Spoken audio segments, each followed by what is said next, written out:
Dans ce nouvel épisode de Fil Rouge, nous allons revenir sur l'encadrement de la pratique dite des green claims, ou allégations environnementales en français, et de son corollaire, la prohibition du greenwashing, ou éco-blanchiment en français. Depuis quelques années, en effet, les pratiques de communication tendant, pour des opérateurs économiques, à afficher un engagement pour la préservation de l'environnement ont fortement augmenté. Par ce biais, les opérateurs cherchent ainsi à valoriser un engagement, réel ou allégué, en faveur de la protection de l'environnement, afin de renforcer leur position sur le marché et se démarquer notamment de leurs concurrents. Ces pratiques concernent tous les secteurs économiques et dépassent le cadre purement franco-français. L'Union européenne s'est notamment saisie du sujet il y a plusieurs années afin de prévoir un cadre légal permettant d'assurer un niveau élevé de protection des consommateurs ainsi qu'une concurrence saine et loyale entre les opérateurs. Mais concrètement, de quoi est-il question ? D'après la Commission européenne et à la lumière de la directive 2005-29 relative aux pratiques commerciales déloyales des entreprises vis-à-vis des consommateurs, le greenwashing est une pratique consistant à laisser entendre ou à donner l'impression de toute manière, dans une communication commerciale,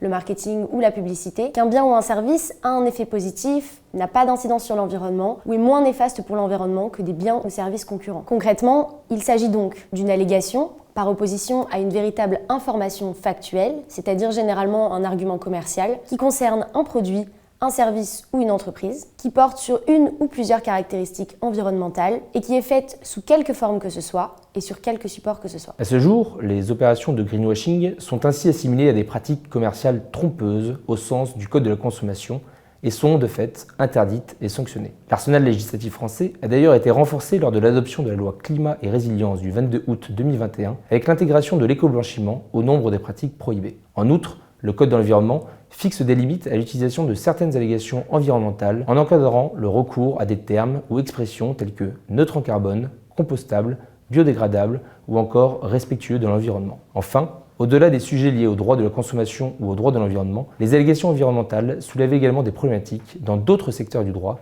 notamment en matière de droit des marques. En effet, les marques constituent un vecteur privilégié de communication pour les entreprises désireuses de valoriser un engagement en faveur de l'environnement, qu'il soit réel ou allégué, dans le cadre de leur communication au public. Néanmoins, pour être valablement enregistré par l'Office des marques, l'Institut national de la propriété industrielle en France, il convient encore que la demande de marque remplisse les différents critères fixés par le Code de la propriété intellectuelle. Plusieurs types de signes ne sont ainsi pas susceptibles de faire l'objet d'un enregistrement. En particulier, une marque illicite ne pourra pas être valablement enregistrée. Cela est notamment le cas en présence d'un terme dont l'usage est réglementé ou qui contrevient à l'ordre public. Par exemple, l'usage de termes comme bio ou organique sera systématiquement refusé lorsqu'il est effectué en lien avec des produits n'étant pas issus d'une production biologique. De la même façon, une marque ne sera pas considérée comme valable dès lors qu'elle sera soit dépourvue d'une distinctivité intrinsèque, c'est-à-dire qu'elle ne sera pas apte à garantir l'origine commerciale du produit ou du service, et qu'elle consistera, en réalité, en un slogan purement promotionnel, soit qu'elle sera descriptive des produits ou des services désignés, ou de certaines des qualités des produits ou des services désignés par la marque, ce qui pourra, en pratique,